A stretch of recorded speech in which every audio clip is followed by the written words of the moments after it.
Elena stepped off the bus at the edge of a neighborhood where even the air felt expensive. The houses here didn't just sit on the street. They hid behind tall gates and perfectly trimmed hedges, like they were too good to be seen by ordinary people. She clutched her small bag tighter and checked the address on her phone one more time. This was it. Her new job. Her new life. Or at least the life she had to live now. The gate to the Rothmore estate opened automatically when she pressed the buzzer, and Elena walked up a driveway that seemed longer than the entire street where she grew up in Manila. The house at the end wasn't just big. It was the kind of place she'd only seen in movies. White columns, huge windows, and a fountain in front that probably cost more than her entire year's salary. A stern-looking woman in a crisp suit met her at the side entrance. Not the front door, of course. That was for family and guests. Elena had learned that much already. "You're the new housekeeper," the woman said. It wasn't a question. "I'm Mrs. Chen, the house manager. You'll report to me. Your uniform is in the staff room. Change quickly. We have standards here." Elena nodded and followed her inside. The hallways were so wide you could fit her entire apartment back home in just one of them. Marble floors reflected the crystal chandeliers above. Everything was white and gold and absolutely spotless. She wondered how many people it took to keep a place like this clean, then realized she was about to become one of them. The uniform fit well enough. Plain gray dress, white apron, comfortable shoes. She looked at herself in the small staff bathroom mirror and barely recognized the woman staring back. 6 months ago, she'd been a mother, a wife, a person with a name and a life.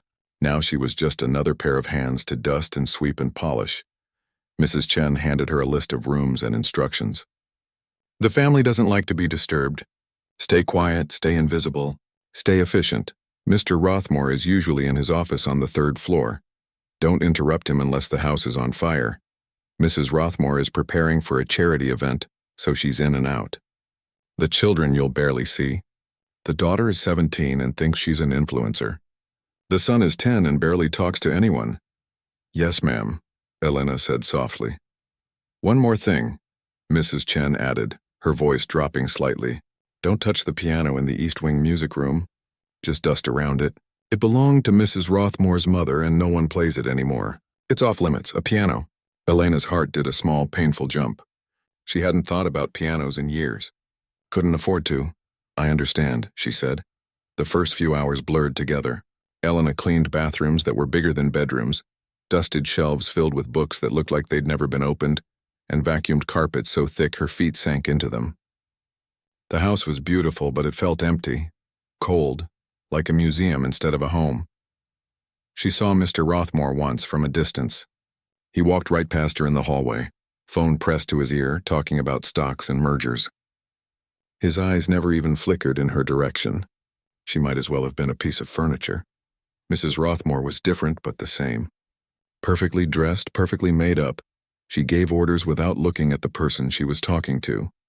"Make sure the guest bathroom has the French soap. The caterer is coming at 3. Someone left fingerprints on the mirror in the foyer. That's unacceptable." "Yes, ma'am." "Of course, ma'am." Right away, ma'am. Elena had done harder work before. After her husband died in that terrible accident, she'd done whatever it took to keep food on the table for her 2 kids. But those jobs, at least she'd gone home at the end of the day. Here she lived in a small room on the ground floor, separated from her children by an ocean and a video call that never felt like enough. Late that evening, after the family had retreated to their separate corners of the mansion, Elena finished her tasks and walked through the quiet hallways. She wasn't supposed to wander, but she needed to learn the layout. That's what she told herself anyway. The music room wasn't hard to find. Double doors slightly open, and inside, there it was. The piano sat in the center of the room like a sleeping giant. A Steinway concert grand, black and glossy even under the thin layer of dust Mrs. Chen had warned her not to disturb. The evening light came through the tall windows and fell across the keys, and Elena felt something crack open in her chest. She'd been so good at forgetting. So disciplined about not looking back at the life she'd almost had. But standing here, looking at this beautiful instrument that nobody wanted, she couldn't help but remember. She'd been 17 when she won the scholarship to the conservatory. Her mother had cried. Her father had borrowed money to buy her a proper dress for the entrance performance. She'd practiced 8 hours a day, her fingers flying over the keys, her whole body alive with music. The teachers said she had a gift. They said she could go far, then her father got sick. The medical bills piled up faster than her scholarship money could cover. Her mother needed help with the younger kids. There were choices to make, and Elena made them. Family first. Always family first. She met Roberto at her cousin's wedding. He was kind and steady and didn't mind that she worked in a shop instead of playing in concert halls. They built a simple life together. 2 beautiful children. Enough to get by. She'd put the piano dreams in a box in her heart and locked it tight. Until Roberto's accident. Until the debts. Until she had no choice but to leave her children with her sister and fly across the world to clean houses for people who would never see her as anything more than the help. Elena stepped back from the music room and closed the doors quietly. No point in thinking about any of that now. She had work to do, money to send home, children to raise. The piano was just another thing to dust around. But that night in her small room, she video called home. Her daughter answered, 13 years old and trying to be brave. Her son, only 8, pressed his face close to the screen. "When are you coming home, Mama?" he asked. "Soon, baby. Mama's working hard so you can stay in good school, okay? I miss you. I miss you too. So much." After she hung up, Elena lay in the narrow bed and stared at the ceiling. She could hear the house settling around her. All those empty rooms and expensive things. Somewhere above her, that piano sat in the dark, waiting for hands that would never come. She thought about how strange life was. That instrument up there probably cost more than she'd earn in 5 years. It was built to make beautiful music, and instead it sat silent, collecting dust. Like it didn't matter. Like its purpose didn't count for anything. Elena closed her eyes. Tomorrow she'd wake up early, put on the gray dress and white apron, and be invisible again. She'd clean and dust and stay quiet. She'd be exactly what they expected her to be. That was the deal she'd made. That was the price of survival. But as she drifted off to sleep, her fingers moved slightly on the blanket, remembering patterns they'd learned 30 years ago. Muscle memory didn't forget even when you tried to make it. The piano was off limits, Mrs. Chen had said. Elena would follow the rules. She always did. She had no choice. 3 months passed like water through Elena's fingers. Wake up at 5:30, make coffee for the family, clean the breakfast dishes they left behind, vacuum, dust, polish, repeat. The days blended together until she couldn't remember what made Tuesday different from Thursday. She learned the rhythm of the house. Mr. Rothmore left early and came home late. Always on his phone, always somewhere else even when he was standing right there. Mrs. Rothmore spent her mornings at the gym, her afternoons planning charity events, her evenings at dinners where she could be seen by the right people. The daughter, Sophie, lived behind her phone screen, filming herself doing makeup tutorials and trying on clothes. She'd walk past Elena a dozen times a day without ever really seeing her. But the boy was different. His name was Daniel, and he moved through the house like a shadow. 10 years old, small for his age, with dark eyes that seemed too sad for a child. He never made noise, never asked for anything. He'd come home from his private school, go straight to his room and stay there until dinner. Even at meals, Elena noticed he barely spoke. His parents asked the standard questions, how was school? Did you finish your homework? And he gave the standard answers, fine, yes, then silence. The other staff talked about it sometimes, in the kitchen when the family wasn't around. How the boy used to be different. How he'd been close to his grandmother, Mrs. Rothmore's mother, who'd lived in the East Wing before she passed away 6 months ago. How after she died, it was like something in Daniel died too. That woman was the only one who really paid attention to him. Rosa, the cook, said one afternoon. She'd sit with him for hours just talking. Reading books, playing games. Now look at him. It's like he's disappearing. Elena understood that feeling, of being in a room full of people and still being completely alone. She tried not to think about the music room, but it was hard when she had to clean it every week. Hard when she had to dust around that beautiful piano and pretend her hands didn't ache to touch it. Mrs. Chen's words echoed in her head every time. Don't touch it, off limits, just dust around it, so she did. For 3 months she kept the room spotless and never let her fingers do more than brush the closed lid with her cleaning cloth. Until the day everything changed. It was a Saturday afternoon. The family was supposed to be out. Mr. and Mrs. Rothmore at some charity golf tournament. Sophie at a friend's house. Daniel at a birthday party.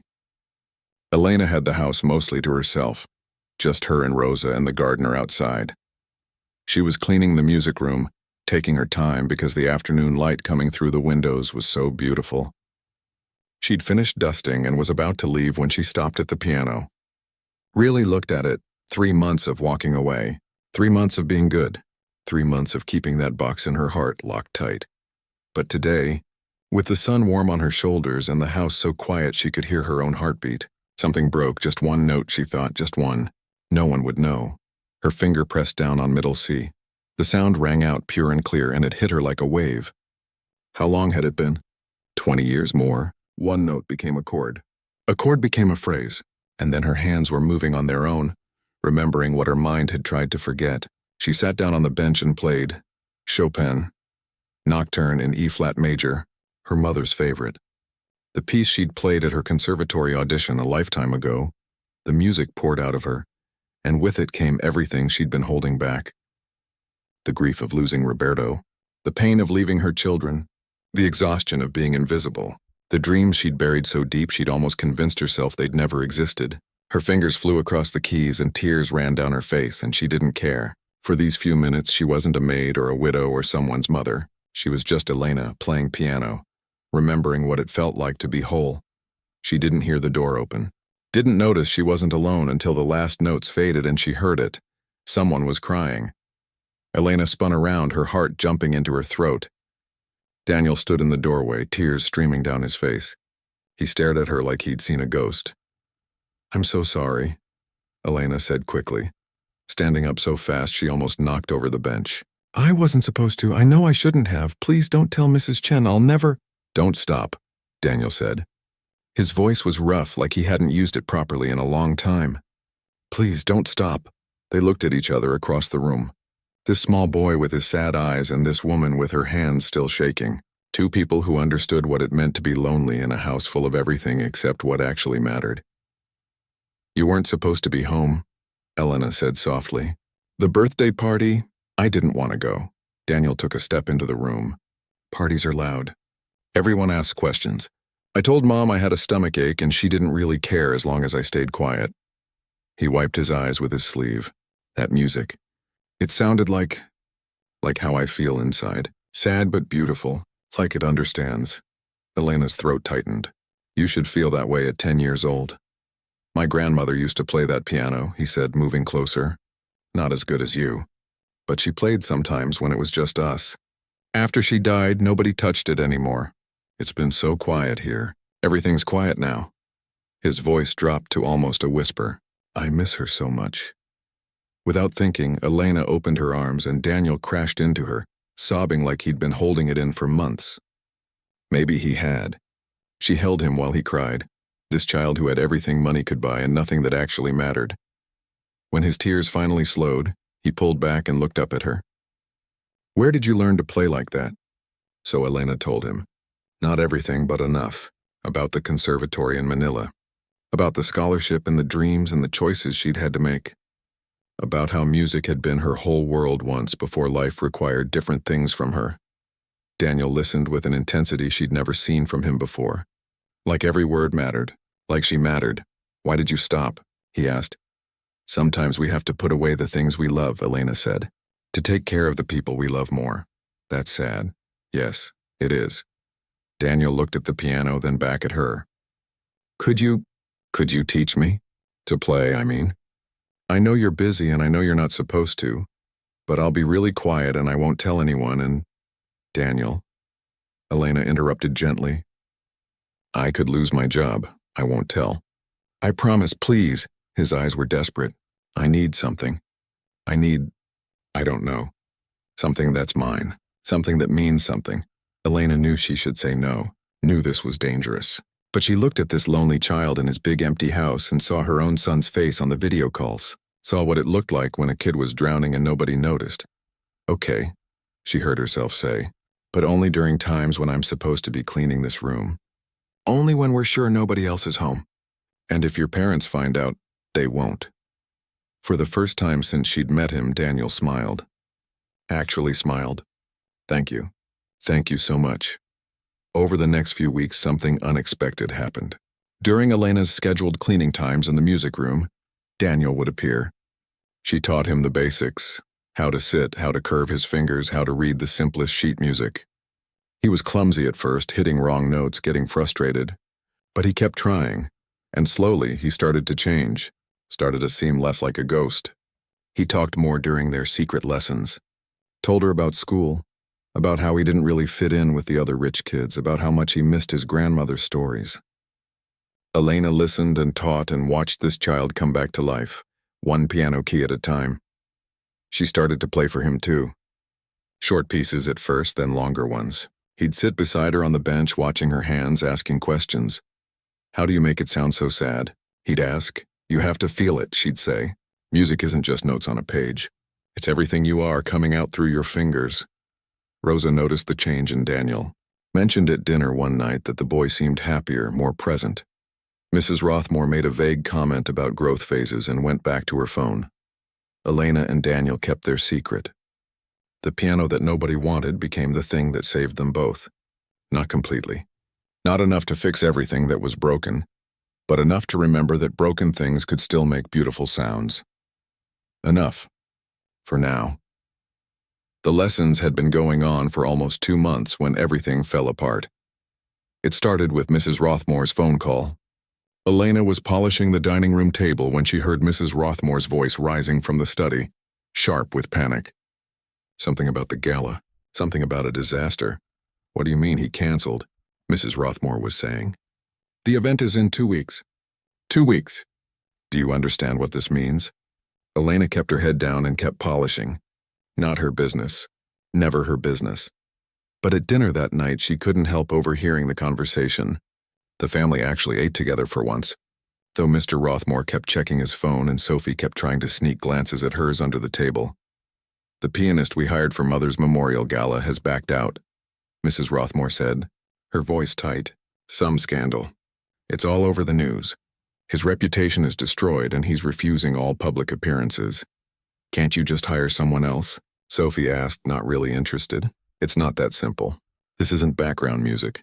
This is a full classical piano performance, the centerpiece of the entire evening. 300 guests, major donors, the press. This was supposed to honor your grandmother's legacy, and now—" Mrs. Rothmore's voice cracked slightly. For just a moment, Elena saw past the perfect makeup and designer clothes to someone who was genuinely hurting, missing her mother, wanting to do right by her memory. "We'll figure it out," Mr. Rothmore said absently, already back to his phone. "Hire an agent. Someone will be available." But Mrs. Rothmore shook her head. Not on this short notice. Not anyone good enough. Daniel had been quiet through the whole conversation, pushing food around his plate. But Elena saw him glance toward the hallway that led to the music room. She caught his eye and gave a tiny shake of her head. "Don't," she tried to say silently. "Don't even think about it." The next afternoon, Elena was teaching Daniel a simple Mozart piece when they heard footsteps in the hallway. Heavy footsteps. Wrong time of day, they both froze. Daniel's hands hovered over the keys. Elena's heart hammered against her ribs. The door opened. Mr. Rothmore stood there, still in his suit from work, briefcase in hand. He'd come home early for some reason, and now he stared at them. His son at the piano bench, the maid sitting beside him. Sheet music spread across the stand. The silence stretched like pulled taffy, ready to snap. "What is this?" Mr. Rothmore's voice was cold, controlled. Somehow that was worse than yelling. "Dad, I can explain," Daniel started. "I wasn't asking you." Mr. Rothmore's eyes locked on Elena. "I was asking her. What do you think you're doing with my son?" Elena stood up quickly. "Mr. Rothmore, I apologize. Daniel asked me to teach him some basic. You're here to clean. Not to teach. Not to play piano that doesn't belong to you. Not to distract my son from his actual responsibilities." He turned to Daniel. "How long has this been going on?" Daniel's face had gone pale. "A few weeks." "But Dad, it's not her fault. I asked her. I begged her. She said no at first, but go to your room. Dad, please, now." Daniel looked at Elena with desperate, terrified eyes. She nodded slightly. "Go, it's okay." Even though it wasn't okay. Even though nothing about this was okay. Daniel left, his footsteps echoing down the hallway. Mr. Rothmore waited until the sound faded, then turned back to Elena. "You're fired. Pack your things and be out by morning." The words hit like a physical blow. Please, Elena said, and she hated how her voice shook. I need this job. My children. I have 2 children back home who depend on me.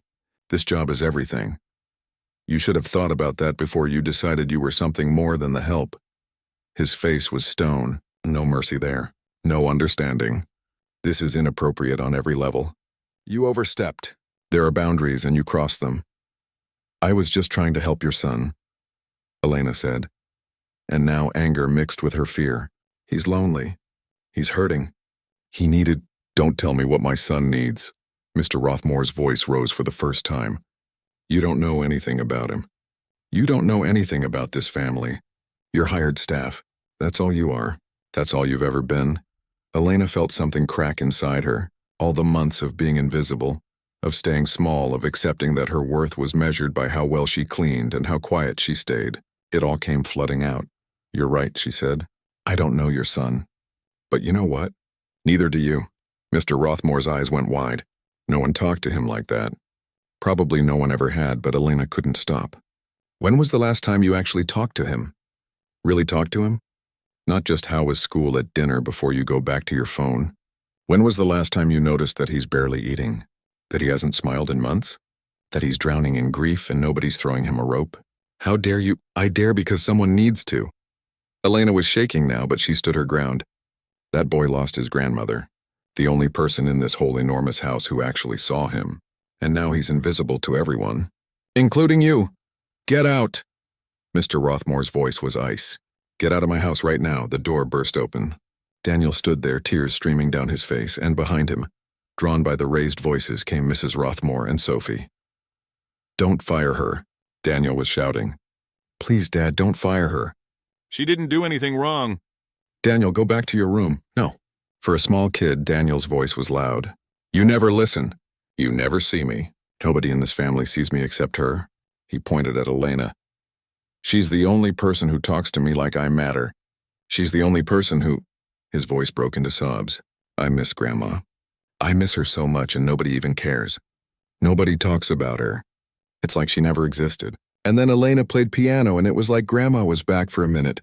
Like someone finally understood how I feel and you want to fire her for that? The hallway went silent except for Daniel's crying. Mrs. Rothmore stared at her son like she was seeing him for the first time. Really seeing him? Danny, she said softly, and Elena realized she'd never heard her call him that before. Always Daniel. Never the nickname. I didn't know you felt. How could you know? Daniel's voice was bitter, broken. You're never here, and when you are here, you don't really see me. None of you do. I'm just another thing in this house.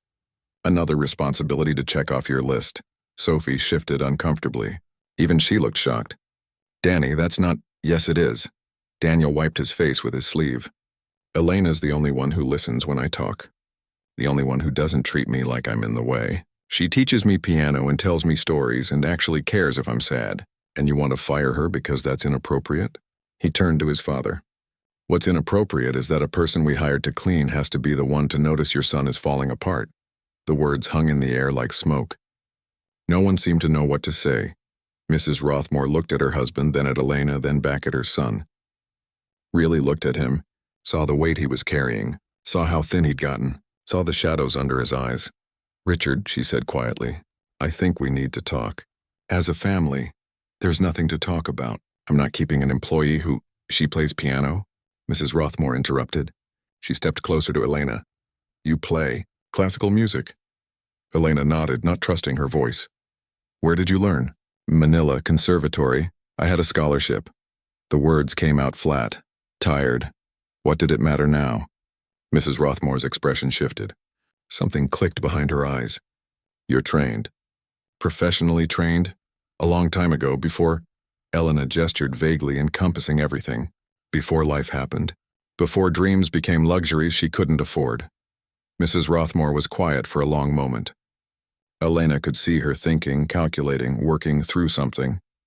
When she finally spoke, her voice was different, softer, almost respectful. Come with me, she said, to my office. We need to talk. Catherine, I already told her. Mr. Rothmore started.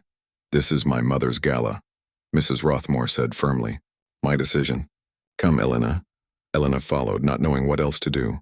Behind her, she could hear Mr. Rothmore telling Daniel to go to his room, Daniel refusing, Sophie awkwardly trying to help. The sounds of a family finally, messily starting to fall apart in a way that might actually lead to something real. In the office, Mrs. Rothmore closed the door and gestured to a chair, actually gestured for Elena to sit. Like an equal. Tell me about your training, she said. Everything. Elena sat in the leather chair across from Mrs. Rothmore's desk and told her story. The real story, not the cleaned-up version she usually gave when people asked. She told her about growing up poor in Manila, about discovering the piano at a community center when she was 7, about the teacher who recognized something in her and gave her free lessons for 3 years, about practicing on broken keyboards, on tables when there was no piano available, her fingers moving through the motions even without sound. She told her about the scholarship audition at 17, how she'd borrowed a dress and shoes, how her hands had shaken so badly she thought she'd mess up, but then she touched the keys and everything else disappeared, how the judges had stood up when she finished, how they'd offered her a full scholarship on the spot. I thought my life was set, Elena said, staring at her hands. I was going to be a concert pianist. It sounds silly now, but I really believed it. My teachers believed it. Everyone said I had something special. What happened? Mrs. Rothmore asked, and her voice was gentle in a way Elena had never heard from her before. My father got sick. Cancer. The treatments were expensive. My mother was working 2 jobs, but it wasn't enough. I had 3 younger siblings. Elena paused. The scholarship covered tuition, but it didn't cover living expenses. Didn't help my family. So I made a choice. You gave it up. I gave it up. Elena smiled, but there was no happiness in it. I got a job. Helped pay for my father's treatment. He died anyway 2 years later. By then I was too far behind. You can't just step away from music at that level and come back. Other students had moved ahead. My technique had gotten rusty. The door had closed. Mrs. Rothmore was quiet for a moment. But you kept playing. Sometimes, when I could find a piano. When I had time. Elena shrugged. I met my husband. We had children. Life happened. And then Roberto died in an accident, and suddenly I had 2 kids and mountains of debt and no good options. A friend told me about agencies that placed workers abroad. Better money, she said. Enough to give my children real opportunities. So, you came here, and so I came. Here. Elena looked directly at Mrs. Rothmore. I clean your toilets and dust your furniture and try not to think about what my life could have been. And I send money home every month so my daughter can stay in school and my son can eat 3 meals a day. That's my life now. Or it was until your husband fired me. Mrs. Rothmore leaned back in her chair, studying Elena with new eyes. My mother played piano, she said finally. Not professionally. She wasn't brilliant like you, but she loved it. When I was young, she'd play for me every night before bed. Nothing fancy, just simple songs, but I'd fall asleep to that music and it made me feel safe. Elena saw the grief flicker across her face. When she got sick, she couldn't play anymore. Her hands didn't work right. She'd sit at that piano in the music room and cry because her fingers wouldn't do what she wanted them to do. Mrs. Rothmore's voice cracked slightly. The last thing she asked me before she died was to make sure Daniel would be okay. She said he needed someone to really see him, to pay attention. I promised her I would. But you've been busy, Elena said quietly. I've been hiding. Mrs. Rothmore closed her eyes. Throwing myself into charity work and events because if I'm busy enough, I don't have to feel how much I miss her. I don't have to see the piano she can't play anymore. I don't have to notice that my son is disappearing the same way she did, just in a different way. She opened her eyes, and then you come along and somehow you see what I've been too blind to see. You give my son what I promised my mother I'd give him. You did what I should have been doing.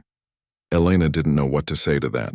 The gala, Mrs. Rothmore said, shifting gears suddenly. It's in 12 days. It's honoring my mother's memory, her legacy. She believed in music education for underprivileged children. She funded programs, scholarships. This event raises money to continue that work. She leaned forward. I need a pianist. Someone brilliant. Someone who can move people. Someone who understands what it means to sacrifice everything for music. Elena's heart started beating faster. Mrs. Rothmore, I want you to perform. The words hung in the air between them. That's impossible, Elena said. I haven't performed in 20 years. I haven't practiced seriously in longer than that. I clean houses. I'm not, you played for my son and it changed him. I heard you from the hallway today before Richard interrupted. Just those few measures. It was, Mrs. Rothmore paused. It was the most beautiful thing I've heard in that house since my mother died. It was real. That's what this event needs. Not some famous name who phones it in. Real emotion. Real music. Your husband fired me. I'll handle Richard. This is my event. My decision. Mrs. Rothmore named a number. The fee she was offering for the performance. Elena's mouth went dry. It was more than she'd make in a year of cleaning. Enough to change everything for her kids. Enough to pay off debts. Enough for opportunities she'd never dreamed of giving them. Why? Elena asked. Why would you do this? Because my son is right. You saw him when we didn't. You helped him when we failed to. And because, Mrs. Rothmore's voice softened, because my mother would have wanted this. She believed everyone deserves a chance. That talent matters more than circumstances. You gave up your dreams to help your family. This could give you a piece of that dream back, even if just for one night. Elena thought about the stage, the lights, the audience. Everything she'd walked away from. Everything that still lived in her hands, dormant but not dead. She thought about her children's faces on the video calls. The sacrifices they'd made without complaining. The future this money could buy them. She thought about Daniel crying in the music room. About how music had brought him back to life. What if I fail? Elena whispered. What if I get up there and my hands don't work? What if I've forgotten too much? Then you fail, Mrs. Rothmore said simply. But at least you tried. At least you didn't let fear win. Elena closed her eyes, saw herself at 17, fearless and full of dreams. Saw herself at 20, making hard choices. Saw herself now, worn down by years of survival. What would that 17-year-old girl say if she could see her now? If she knew that one day someone would offer her a stage again and she'd be too afraid to take it? I'll need access to the piano, Elena said, opening her eyes. Every day. Several hours. I need to practice the done. And Daniel, I want to keep teaching him. If he wants to learn, Mrs. Rothmore nodded. Of course. And your husband. You need to talk to him. Not just about keeping me on, but about Daniel. Really talk. Because that boy needs his father, not just someone who lives in the same house. I know, Mrs. Rothmore said quietly. I know. They looked at each other across the desk. Not employer and employee anymore. Not quite friends, but two women who understood loss and sacrifice and what it meant to try to do right by the people you loved. Okay, Elena said. I'll do it. That night after Mrs. Rothmore had a long, painful conversation with her husband, after Daniel had finally stopped crying and gone to bed, after Sophie had retreated to her room processing things she didn't quite understand, Elena sat alone at the piano. Her hands shook as she placed them on the keys. 12 days. 12 days to remember 20 years of training. 12 days to prepare for the most important performance of her life. She started with scales. Basic, simple scales. Her fingers stumbled at first, missing notes, hitting wrong keys. She wanted to cry. Wanted to give up. This was impossible. She was fooling herself. But then she thought about Daniel's face when she played. About her children waiting for her back home. About the 17-year-old girl who'd dreamed big dreams and never got to see them through. She started again. Slower this time, more careful. And gradually, piece by piece, her hands began to remember. The muscle memory was still there, buried under years of holding mops instead of playing concertos. It was rusty and rough, but it was there.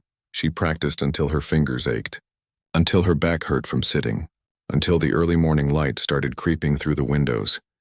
And somewhere in the house above her, Daniel lay in bed listening to the distant sound of piano music, and for the first time in months, he fell asleep with a smile on his face. Mrs. Rothmore stood at her bedroom window, hearing the music drift up from below, and cried for her mother, for her son, for all the ways she'd failed and all the ways she was going to try to do better. And Mr. Rothmore sat in his office, laptop closed for once, listening to the piano and thinking about his son's words, about how a stranger had seen what he'd been too blind to notice, about how close he'd come to losing something that mattered because he was too busy to pay attention. The music filled the house. Not perfect, not polished, but real, human, full of everything that mattered. 12 days until the performance. 12 days until Elena would step onto a stage and face everything she'd left behind. She played until sunrise, and when she finally stopped, her hands were trembling, but her heart felt lighter than it had in 20 years. Maybe she'd fail. Maybe this was crazy, but at least she was trying. At least she was playing again, and for now, that was enough. The 12 days passed in a blur of practice and panic and moments where Elena was absolutely certain she'd made a terrible mistake. Her fingers hurt constantly. Muscles she hadn't used in years screamed in protest. She'd wake up in the middle of the night, her hands cramping, fear crushing her chest. What was she thinking? She was a cleaning lady, not a concert pianist. Not anymore. Maybe not ever really. But then she'd go back to the piano and play, and something would happen. A phrase would come out right. A difficult passage would flow under her fingers, and she'd remember why she'd loved this once. Why she'd sacrificed everything for it. Daniel came to listen every day after school. Sometimes he'd sit beside her on the bench watching her hands. Sometimes he'd just curl up in the armchair by the window. He didn't need to practice or learn. He just needed to be there. To not be alone. Are you scared? He asked one afternoon, a week before the performance. Terrified, Elena admitted. But you're doing it anyway. I'm doing it anyway. That's brave, Daniel said quietly. Grandma used to say being brave doesn't mean you're not scared. It means you're scared and you do it anyway. Elena looked at this small boy who'd lost so much and was trying so hard to find his way back. Your grandmother sounds like she was very wise. She was. His eyes got that faraway look. I wish she could hear you play. Maybe she can, Elena said. Who knows? Things were changing in the house. Slowly, awkwardly, but changing. Mr. Rothmore started coming home earlier. Started eating dinner with the family. Started actually talking to Daniel. Real conversations, not just questions and orders. It was stiff at first, uncomfortable, like they were learning a new language, but they were trying. Mrs. Rothmore cleared her schedule. Spent more time at home. One evening, Elena found her in the music room, just sitting, listening. When the song ended, Mrs. Rothmore had tears on her face. She would have loved this, she said. My mother. She would have loved you. Even Sophie started paying attention. She put her phone down at dinner sometimes. Asked Daniel about his piano lessons. It wasn't perfect. The family was still figuring out how to actually be a family. But they were trying, and that was something. Rosa, the cook, helped Elena find a dress for the performance. Nothing too fancy, but elegant. Simple black that wouldn't distract from the music. The other staff members were excited, nervous for her. They'd become her friends over the months, and now they felt invested in this impossible thing she was about to do.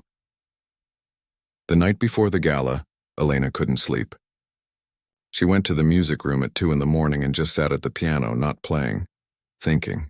She thought about Roberto, how he'd supported her even though she'd given up music, how he'd told her on their wedding day that just because she wasn't performing didn't mean she wasn't a musician. That was in her bones, he'd said. Nothing could take that away. She thought about her children, asleep halfway around the world. Tomorrow morning they'd be watching the live stream of the performance. Mrs. Rothmore had arranged it.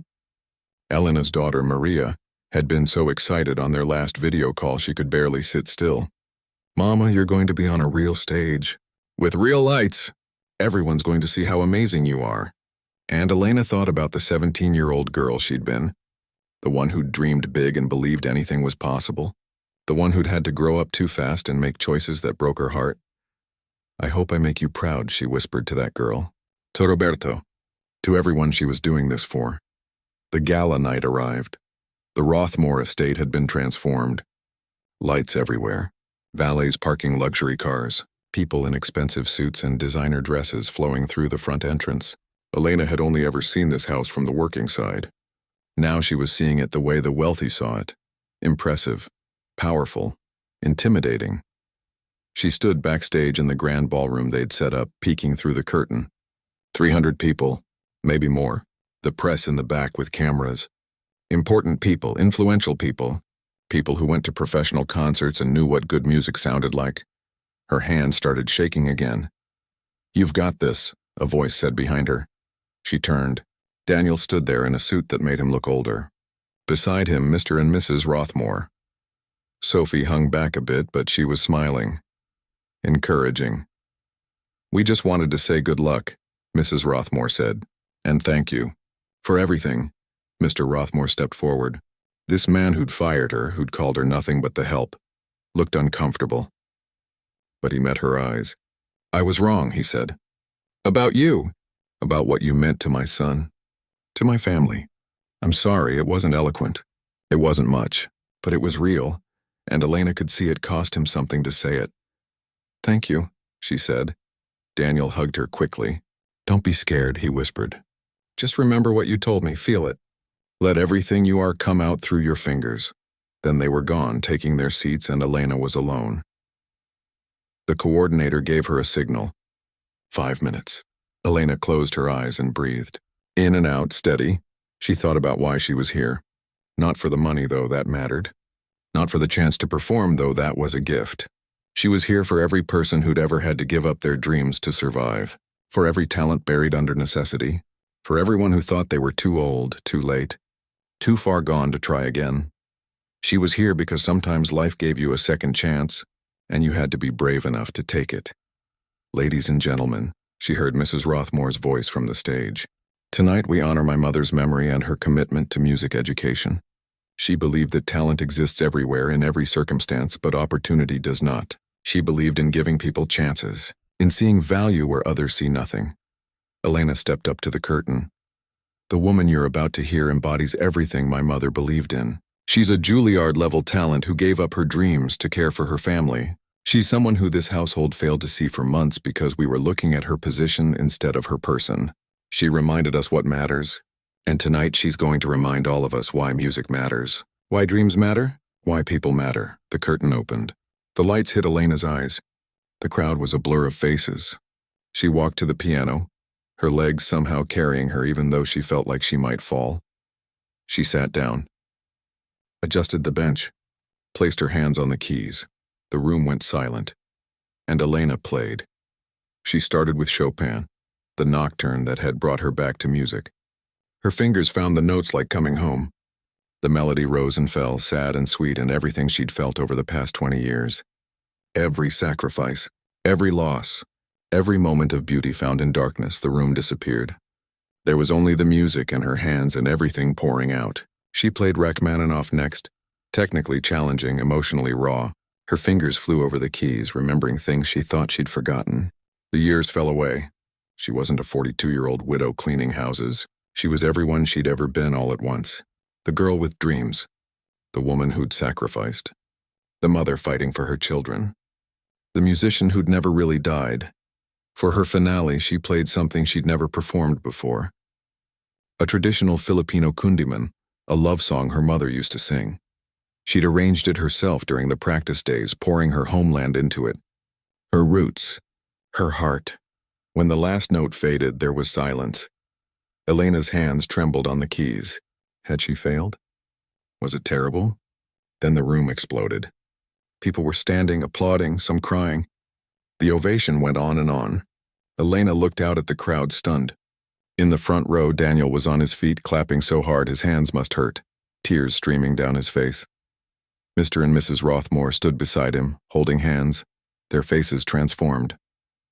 Even Sophie was wiping her eyes. A man in the second row approached after, introducing himself as a music critic for a major publication. Could he get her information? Were there recordings? Would she consider other performances? But Elena barely heard him. She was looking at the screen on the side wall, the live stream feed, and there in a small window she saw her children, Maria and her son, watching from Manila, jumping up and down, shouting even though she couldn't hear them. She'd done it. She'd actually done it. Later, after the crowds had gone, after the praise and the overwhelming attention, Elena found herself back in the music room.